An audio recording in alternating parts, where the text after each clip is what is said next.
More events are starting to get affected as the virus continues, with major events in the Americas, Europe, and Asia reporting many cancellations. In the Americas, Brazil Fur Fest, Furcon, Wild Prairie Furcon, Anthro East Coast, Spoke Anthro, Megaplex, Memphis Fur Meet, Anthro Weekend Utah, Motor City Furcon, Indy Furcon, Tails and Tornadoes, Furpocalypse, Camp Faro, Furreality, and PaulCon are cancelled. The same goes to Eurofurence, Baltifur, Furry EST, Fawntastic, and Furtastic in Europe, as well as First Upon Malaysia, Powai, Thai Tales, and Infernity in Asia. With 24 cancellations this month, we have a total of 56 globally, as well as 13 deferred and 26 still on plan. Looking at these cancellations, it is worth noting that this will definitely take a toll on the furry fandom, given that conventions and meets are basically quote-unquote cultural centers for furries to celebrate the fandom. What kind of impacts would this pose for the fandom? And how did the fandom react? What are the kinds of attitudes the fandom have towards this? A recent survey conducted by the GFTV has found that the pandemic could wreak havoc on the fandom, both psychologically and financially, and for some, to a point where their livelihood can be affected just because of furcons cancelling. Speaking of furcons, in the midst of furcon cancellations around the world, there are still furcons that are going on plan as usual. Even furcons at the end of the year have cancelled, so why didn't these furcons follow suit? I believe that the situation is sometimes you cannot cancel without having a proper resolution or a proper information so that you can know actually if you can cancel the hotel or cancel the activities that you may have with the vendors.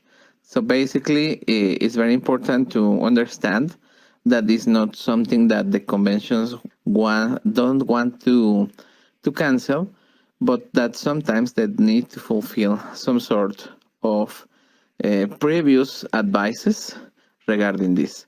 And not all the conventions has like insurances or secures in order that perform proper cancellations.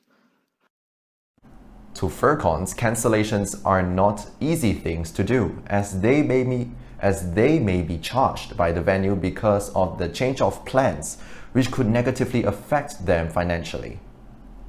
However, as with all rules, there are exceptions.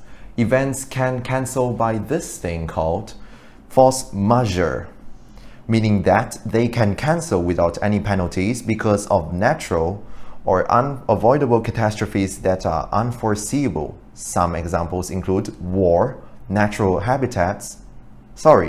disasters, and pandemics.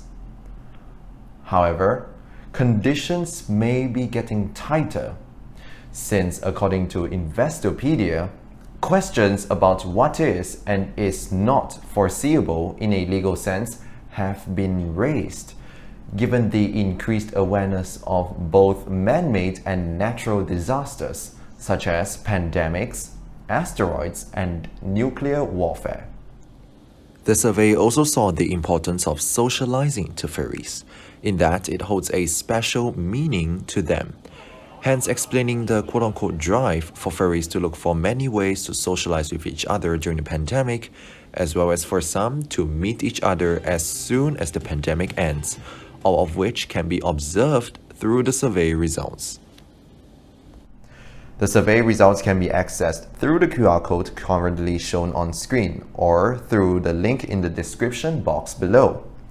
To our GFTV PodWave listeners, please head over to our YouTube channel for the link. In spite of the pandemic's effect, the fandom has been coming up with new ways to adapt and keep the furry spirit running, with online furcons and events.